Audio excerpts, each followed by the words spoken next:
Welcome back, everybody. So excited that you're here for another episode. Today, we're gonna go over something super unique, so hang tight. We're gonna talk about how when you have buyers that are presenting offers on homes, how to almost guarantee that you get every single one of those under contract the first time.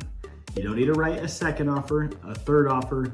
You don't need to go see 10 homes and write 10 different offers. After today's episode, the goal is for you to have clear notes on how to present an offer, how to negotiate an offer, and how to make sure, even in the craziest markets, if there's 12 other offers that are on the table, how they can pick up yours and pick it every single time. Thank you so much for coming back. I've been in the industry for 4 years now, and I still probably have a high 98% of all my offers when I present them that get accepted. It's very rare, and I can probably only count 1 or 2 times when I presented an offer on the behalf of my buyers and it didn't get accepted. There are certain techniques and practices that you can implement as a realtor to best represent your buyer if that house is a 10 out of 10. So this episode, hang tight, we're gonna dive deep into how to structure an offer, how to pull everything out of a listing agent, and then also how to present the offer. When you do all 3 of those things correctly, then it gives your offer the highest likelihood that it gets accepted. Before we dive into that, I want to cover 2 things. First of all, I'm always going to just be so grateful that you're watching this video. Every time there's someone that subscribes to this channel, I get the notification, I see your picture, I see your name, and it just makes me so thankful that you're seeing value, that you're wanting to come back. Dwayne and I both have so many people that watch these YouTube videos, they go implement what we teach, and then they're seeing results. We have had multiple people recently that got multiple listings under contract, just watching our stuff on YouTube, and then reached out, and now they're part of our either EXP team or coaching side. But that's not even the end goal. It's okay if you don't join either program, but just the fact that you can watch our stuff and it's so clear and it's so detailed, and you can walk away with tons of notes and then go close 3, 4, 5 deals for free without signing up for anything. Hopefully that shows you how much we desire or how much we care about putting this content out in front of you so that you can go and do really well. So again, that's the end goal here. Thank you so much. If you haven't already, go subscribe, turn the notifications on. Our Instagram account, again, it continues to explode. We're over 1,200 followers on my Instagram account. We're blowing up here on YouTube. Our parent account, Dwayne Richens, here on YouTube has almost 1 million views. The traction really just comes back to you, that you are seeing value in what we're offering. So again, reach out if you have any questions. You can call or text me at 702-525-5766. I'm an open book. I will pick up that phone. I will chat with you for 10, 15, 20 minutes to dive into your business, give you some feedback. If it makes sense to work together, great. If not, that's okay. You can still come back here and get as much free content as possible. Okay, 2 things before we dive into this. First, book of the month. If you've been following my channel, you know that in our coaching program and on the EXP side, we focus on our education. Your mind has to be not only super sharp, but you need to outpace your paycheck with your education. You have to keep your learning ahead of your earning. If you outpace that at all times, you'll always be financially taken care of. This first quarter, all the books we've read are all about building a solid foundation, just in life. The 3rd book we're reading this month is Extreme Ownership by Jocko Willink. If you haven't read this, you're missing out. Go get a copy, share with us what you're learning, take a picture of it, tag us on Instagram, and we'll reshare it. There's one page I wanted to share real quick, was in the intro, and it talked about how just because things are common knowledge doesn't mean they're common practice. The principles in this book are simple, but they're not easy. And I love that. I love that things can be simple.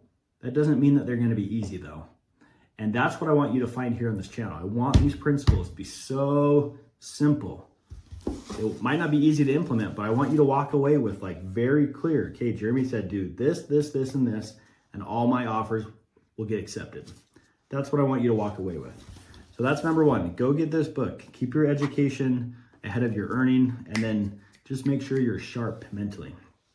Second thing, super excited about this. I don't know if you'll be able to see it all. But here it is. I am building a master packet in regards to the listing process. What do you do when you have a listing appointment? What's the process? And then what's the presentation look like? What's the psychology behind it? What are the different techniques and methods you can use to build rapport and gain trust and sign as many listings as you can? I'm building that. I'm excited to share it with you. It'll be completely free to the public. Keep following me on my Instagram page and here on YouTube. This will be built here soon. Okay, let's dive into it. Grab your notes. If you haven't followed me before, go watch my other channels or my other videos. If you have watched them before, then you know that I want this to be a classroom-like environment where you can learn from me and I can learn from you, and we can all walk away with tons of notes. So I'm gonna take notes as I go over this. And if you have any questions, leave them in the comments or reach out to me after. Okay, let's dive in. So how do you get all your offers accepted? The first thing that you need to understand is how to structure offers. What are all the different things that we can change to make our offer more attractive and less attractive? So at the top of your notes, I want you to put structure. So first we have purchase price. Then we have earnest money. Then we have due diligence. Then we have appraisal and financing. We have settlement. And then I always label it as miscellaneous. Extra things that are super unique to that specific seller. And you get that in the second part when we learn how to pull that out of the listing agent. Okay, so these are the things that you can make really, really attractive by changing a few things in regards to presenting your offer. Okay, so purchase price. How do we make that more attractive? Obviously, that's increasing it. But a lot of agents make this mistake where they think that just because you increase the purchase price means that you're gonna beat out my client's offer. That is not the case. I have beat out so many cash offers that were higher than mine because everything else that I'm about to go over was structured in a more attractive way that caught the attention of the seller and they took my offer, okay? So that's the first part. You can move the purchase price to make it more attractive. The second one is earnest money, okay? The earnest money is gonna be your deposit for your buyer. It shows the seller how interested, how much skin you have in the game. And the higher you go, the more attractive it is. The less or the smaller amount you go, the less attractive it is. Okay? So instead of doing, let's say, $1,500 earnest money, you can increase it and say, hey, we're gonna do $5,000 earnest money. And that's showing the seller that, oh, these guys are pretty serious, okay? So that's one thing you can do with the earnest money. The second thing is called non-refundable. You can make either the entire amount or a portion of that non-refundable at different points of the contract. So what does that mean? Let's say your earnest money, again, is $5,000. That means I can split it and say, hey, seller, you take my offer tomorrow, don't do the open houses, and if you take my offer by tonight, before tomorrow's open house, I'll make $1,000 of this offer non-refundable at acceptance. I'll never get it. I know that. I want you to have it, but you have to take my offer before that open house. That almost puts the seller in a spot where it's like, woo, I'm gonna take this offer. Why would I not take this offer? If I take this offer, I get $1,000 earnest money. And if they cancel in a day or two, I get $1,000 earnest money. So what you're doing as a buyer's agent and as a buyer is you're showing the seller and the listing agent that you mean business, that your offer is solid, and that you're bringing down the pressure and the likelihood that you're going to cancel at some point. Because a listing agent, a really good one, is going to know, I want to take the offer from the agent that I know can get across the end, can get across the goal line and close this deal. So you have to show them in your offer that it's likely that you're going to make it all the way through. So earnest money that's non-refundable encourages that. I like to pin them in a corner where it's, hey, take my offer. It's $1,000 earnest money. You get that right at acceptance, and my buyers are never going to get it back. That's very, very attractive. And so you can split it. You can say you get 1,000, or maybe you get 500 at acceptance. And then maybe at due diligence deadline, there's another 500 that becomes non-refundable because now we're past the due diligence deadline. And you can play with the earnest money like this to make your offer more attractive. The third thing that you can do is it's called released. So when you submit your earnest money, that's going to stay at title or at the brokerage, and they're going to hold that all the way till the end. Well, how much more attractive would it be if you said, hey, seller, you have your open house tomorrow. You take my offer tonight. I'll give you $1,000 earnest money out of my $5,000. It'll be non-refundable and it'll be released, meaning that the second we go under contract, that next day, title or the brokerage, whoever has the earnest money, has to release that money. And then you as a seller, it's in your hands. How much more tangible is that? That makes your offer very, very attractive versus the typical agent that's going to submit earnest money of $5,000 and it's going to be held all the way until the end. So look, we're only on earnest money, and look at all the things that you can do to make your offer more attractive to the seller and to the listing agent. Again, all you're doing is you're showing them, hey, I'm showing you, because documentation beats conversation. I'm showing you that our offer is legit and we're going to make it all the way until the end. And so that's a little tiny tweak you can make to outperform the other offers next to you. Nobody's doing that. Trust me. Make it non-refundable, make it released, split it up into sections. The third thing is the due diligence period. How do we make this more attractive? Well, you can lessen it. Let's say the average due diligence period in your area is 14 days. Well, what if I did it in 5 days? I've got multiple inspectors that can do it pretty quick. And instead of 14, we're going to do 7, or we're going to do it 5. And so you can bring it down, do the inspection really quick, and you're showing again the listing agent and the seller that we're serious. We don't need 20 days, 25 days to do the due diligence. We want to do it shorter. Okay. The next one's the appraisal and the financing. That depends on your lender, the type of loan you're doing, but you can always shave off a couple days to make it more attractive. The settlement as well, you can move up that timeline. You can push it back. Also, another thing you can do is a lease back. Let's say the seller needs to close and they need about a couple weeks to move out. What you can do is you can close the deal. That way it's a done deal. Again, you're showing reassurance. And then you're going to give the seller 2 weeks back rent-free as a lease back. And so that's that miscellaneous item that we're going to talk about next that you can do with that settlement deadline to make it more attractive. Now we have the miscellaneous.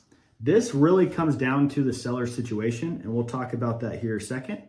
But it really comes down to your ability to know the seller and their situation. Your ability to talk to the listing agent and pull out as much as you can from the seller's situation. It might be they need help with moving costs. They need that lease back.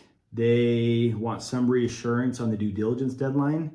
Maybe they want something in regards to a cleanup fee or whatever it is. But that miscellaneous item is going to be added on an addendum to the offer, and it's going to be unique. You always want to find something unique to that person's situation that really, really says, hey, I heard you, and this offer is tailor-made to your situation. Okay? So again, purchase price, earnest money, due diligence, appraisal, financing, settlement, miscellaneous. All of these items have different things that you can do to change, to make more attractive or less attractive in order to make your offer stand out. Okay, the second part. All of that we just went over depends on the second part. The second part is your conversation with the listing agent. You have to be able to negotiate and really pull out of the listing agent the certain details that you need to know which parts to play with in the structure of the offer and what miscellaneous items to add. You're only going to get that when you know how to talk to the listing agent. So let me show you how this is done. I'm going to pull up a listing in an area on the house that we're going to make an offer on. Let's say it's this home right here. It's a 3-bed, 2-bath townhome in my area that was listed for $399,000. Let's say the listing agent's name is Jeffrey. Ring, ring. Hi, who is this? Hey, Jeffrey, this is Jeremy with eXp Realty. How's it going? Good, good. Hey, I'm just giving you a call about your listing on 123 Banana Street. First of all, congrats. That neighborhood is awesome. And I'm looking at the pictures right now. It seems like a really nice home. Pause, let them respond. Cool. Well, hey, Jeffrey, I am with a buyer and they love the area and the house looks great and it could be a home that we put an offer on. And I'm just curious, besides the highest and best, what else would make this a win-win for your seller? What are they looking for?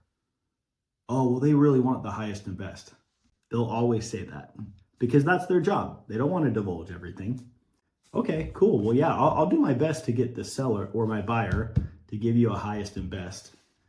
Is there anything about like maybe their timeline or their situation that we could help with?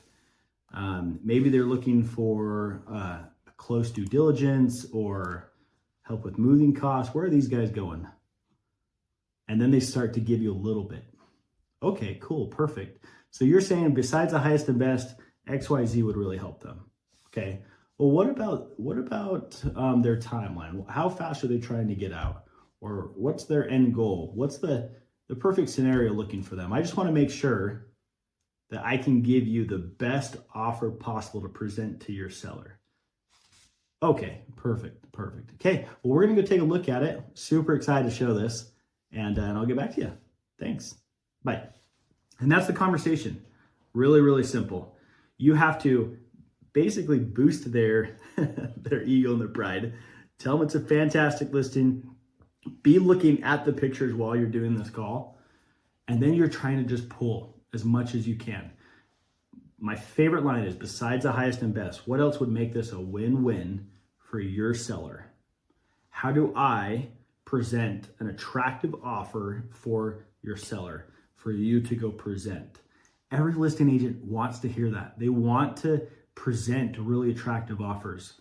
So you have to be able to hang in there and just pull. Sometimes it takes 2 calls. Sometimes it takes 3 calls. Some are really tough.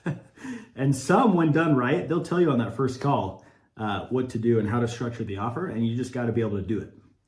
So this is the second part. From the listing agent, you need to be able to have a really good first call, build that rapport really fast, and then know exactly what they are needing and the seller situation, so that you can then bring that back to the buyer and say, hey, this is what they're wanting. Let's go take a look at the house and let's consider whether or not we'd be willing to give that to them. Okay, that's part number 2. So the first part is the structure of the offer, how to change certain parts of the offer to make it more attractive and not so attractive. The second part is, how do you converse with the listing agent to be able to pull out as much as you can about the seller's situation and what would mean a win-win to them. Okay. The third part, now I'm going to take everything that I have that the listing agent gave to me. I know exactly the buyer's situation and what they can present and what they want to do. I'm now going to talk to my buyers and I'm going to say the following. Okay, buyers, I'm going to give you 2 offer suggestions. One is going to be like a 10 out of 10. It's an aggressive offer, probably make you feel a little uncomfortable. But if that house is a 10 out of 10 and they have other offers, I'm pretty confident that that will get your offer accepted. That they'd be insane not to take that offer. And the second offer suggestion is going to kind of be just a roll the dice.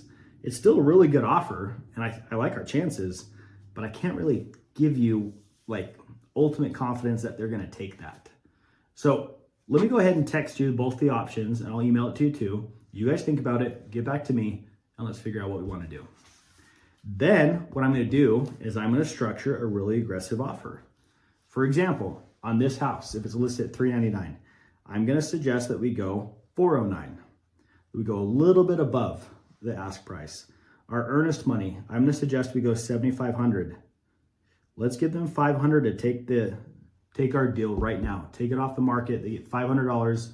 It's non-refundable. It gets released. It's in their hands the next day.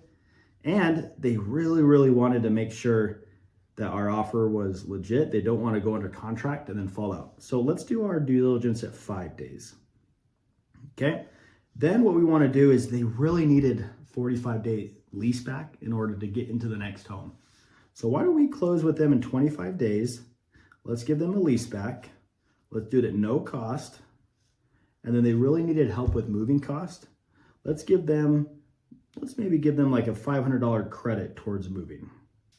Perfect. Okay. So this offer, really attractive, really aggressive. And now that's their 10 out of 10. That's what I'm going to text them.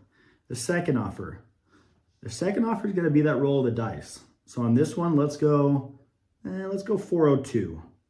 Instead of doing 7,500 in earnest money, let's do 1,500. None of it's going to be non-refundable or released. Let's do the full 14-day due diligence, 30-day settlement, and let's give them a month. They don't need 45 days. Okay? This is a side note. This is the error that a lot of agents make. They're trying to give their client a deal. They're trying to let's just get the seller to give us all we want.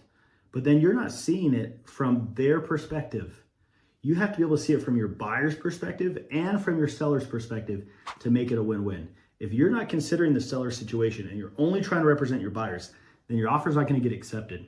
And as a buyer's agent or as a listing agent that has a buyer, you're not doing your job. Your job is to get them under contract. If that's a 10 out of 10, that's their next dream home.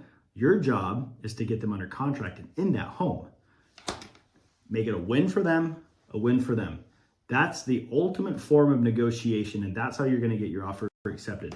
Most agents don't present two different offers to their clients, to their buyers, and they always want to take the offer that's like sticking it to the seller or the listed agent. And they're like, oh, why didn't they take my offer? Well, because you didn't make it a win-win. That's why. Okay? So I'm going to text this to my buyers. They're going to choose one or the other. Once they choose one offer, let's say they chose the more aggressive one, I'm going to prep a text message, prep an email that has the gist of the offer. So this is our purchase price, earnest money, due diligence. This is what we tweaked and why we tweaked it to make it more attractive. Basically just a summary. I'm not going to send it. I'm going to prep it. Then I'm going to call the listing agent. And I'm going to say, hey, this is Jeremy with EXP. I have an offer that we're considering submitting right now. Do you have 2 minutes? They'll always say yes. Perfect.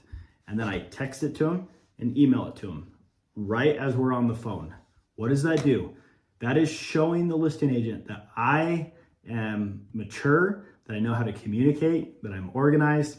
And what's the listing agent thinking? Wow, this realtor is someone that I want to work with. They could get this deal across the table because they're so organized. And so that's what it's showing them while you're on the phone. So, listing agent, we just submitted an offer. You should get it in your mailbox and in your text message. We're offering 409. We want to come in really, really aggressive. So now I'm going to sell the offer. Okay. Our earnest money, we wanted to do $7,500. We mean business. We want this house. We're also going to do $500 non-refundable and release to you at acceptance if the seller takes it tonight. So that means your seller gets $500 of our earnest money in their hands tomorrow from the title company. Isn't that awesome? Then we're going to move down the due diligence, and you go through each part and you're selling the offer. It gives you another chance to sell the offer. So many agents are just submitting the offer. They hope that it gets received and then they never get to sell it. You got to make sure that you're doing this part. You got to sell the offer to the listing agent. Okay? Then you hang up the phone. Perfect. Now, if the listing agent is close, the ultimate form or the last ditch resort that you can do to get your offer more attractive, that can set it apart, is the blue ink. Now, what is the blue ink? The blue ink means that after your buyers sign the offer, you print it off, and every section of the offer that has the purchase price, the earnest money, and this, you print it off and you highlight. You get a highlighter and you highlight each part. That way it stands out. Because again, what's the listing agent going to do? They're going to take your offer, they're going to give it to the seller. Sometimes they come into the office, sometimes they go by their house, or some listing agents just call them. But regardless, the seller is going to get presented that offer. So if they see highlighted parts, where's their eyes going to go? They're going to go to all the important parts throughout the offer. Then on top of the offer, you're going to take a sticky or a Post-it note and you're going to put it on top of the offer. And it's going to have the gist, the overview of the offer again. That way it stands out. If you have 10 contracts in front of you and there's one that has highlighted and that it has a sticky or a post-it on the top. It could be the worst offer, but your eyes naturally are going to look at that offer and it's going to be looked at first. And if the offer is good and it's attractive and it grabs their attention right away, a good listing agent is going to recommend that they take that offer and they're not even going to look at the other offers. So these are the 3 things that you need to master. Go back and watch this over and over again. Your structure. You have to know how to structure the offer. You have to know how to give your buyers the 10 out of 10 aggressive one they'll feel uncomfortable with. The other offer where it's kind of a roll of the dice. You have to know how to do that with your structure. You need to learn to be really good at calling the listing agent and pulling out the win-win. Besides highest and best, how do I make this a win-win? What about their timeline? You got to get really good at that so that you can best negotiate on your buyer's behalf. And then the third part is you got to learn how to present it. You can't just email the offer and say, hey, we sent you an offer. You have to learn how to text it, to email it while you're on the phone, to show them that you're organized, that you're the type of agent, because they're not just taking the offer, they're taking the agent, they're taking the lender. All that goes into play. You're going to want to watch all of that. If you have any questions from what you learned today, reach out. I have helped so many people over the phone, in our program and outside, structure offers. I pull up the comps and I'll help you do this. It's a skill that you have to learn, but because I've presented so many and I've seen so many offers come in, I've learned over the past couple of years which offers stand out. What are they doing? What differentiates them from all the other offers that my listings or their listings are getting, so that we can know which ones to pick.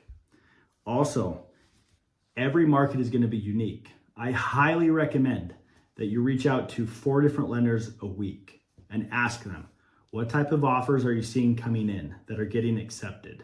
How did they strategize? What did they do that set their offer apart? If you do that, then that'll help you just gain more knowledge and understanding so that when you have a buyer, you can confidently tell them, hey, guess what? No one else is going to beat our offer. If they're worried about, oh, this house is going to have so many offers that are submitted, you can confidently say, that's okay. That's my favorite part. There is no one that's going to beat us. I just had a buyer that called on one of my listings recently, and they're coming out of California. They wanted that house, didn't get it, and now I'm working with them to find something else. And she said, Jeremy, my struggle is we're going to find a house, and there are going to be too many offers. We won't be able to get it. And I told him with confidence, let's see what their name would be. Let's say Shelly. I said, Shelly, this is my favorite part of the job. The finding the house and all that stuff, that's fun. Most of the buyers do that. But the competing, the beating out the other offers, the getting a competitive offer in front of the seller, that's the part that I love. And trust me, you found the right realtor. No one's going to beat me with that. Hopefully you found today useful. Hopefully you have a ton of notes. I have a ton of notes that you can go and apply, that you can be the best represented agent for your buyers. That when you go to present offers, you can increase the likelihood that you get those offers accepted. You have to stand out. You have to be doing what other agents aren't doing. These methods have helped me get almost every single deal accepted. My first couple of years in real estate, it's very rare, and I could probably count maybe 1 or 2 instances where I got beat out on offers representing my buyers. I sold 75 homes my first year. I've exploded since.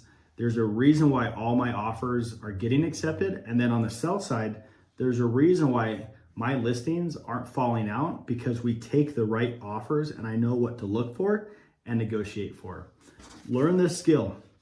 If you have any questions, reach out. Thank you so much for following today. If you found value in this, comment, like, subscribe, and hit the notifications, and share this. I would love for you to share this with other realtors that are having a hard time getting their offers accepted. If you found value in this, thank you so much. That's the end goal. If there's anything else that you want to see, most of these videos honestly come from suggestions or questions our viewers have. They say, hey, can you do a video on this? And that's where the ideas come from. I want to be able to provide specific value back to you. If you're not following me on Instagram at Door to Door Real Estate, follow me there. A lot of my content is on there. I know that this job is 80% mental, 20% skill set. I will take care of you on the mental side. Come over to my page. Let me take care of you. Turn on my notifications. And then let me teach you the skills throughout the day and show you what other realtors are doing going door to door. That's helping them become top producers and stand out from the other agents. Until next time, thank you so much again for following. We'll see you on the next one.